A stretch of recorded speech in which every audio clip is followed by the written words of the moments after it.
Initialement, je ne me destinais absolument pas à la pédiatrie, encore moins à la néonatologie. De fil en aiguille, je me suis intéressé particulièrement au cerveau, qui me semblait l'une des facettes les plus mystérieuses et les plus prometteuses en termes de progrès en néonatologie.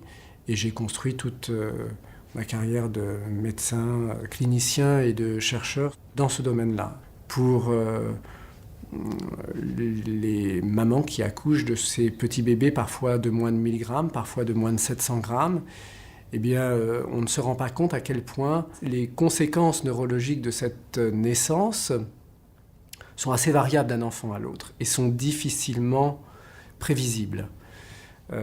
Il y a certes plein de techniques d'imagerie cérébrale, par exemple, qui permettent de détecter les lésions cérébrales.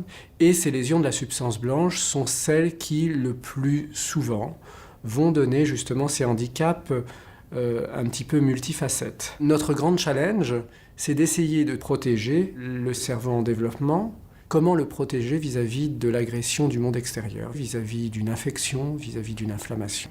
Mon espoir, c'est que dans les 5 prochaines années, on arrive réellement à asseoir la capacité de neuroprotection par 1 ou 2 médicaments ou une association de certains médicaments chez le grand prématuré. Mon espoir également est de mieux prédire quels sont les prématurés qui s'en sortent toujours bien, afin justement de déduire comment faire pour protéger ou prévenir le handicap d'autres prématurés qui s'en sortent moins bien.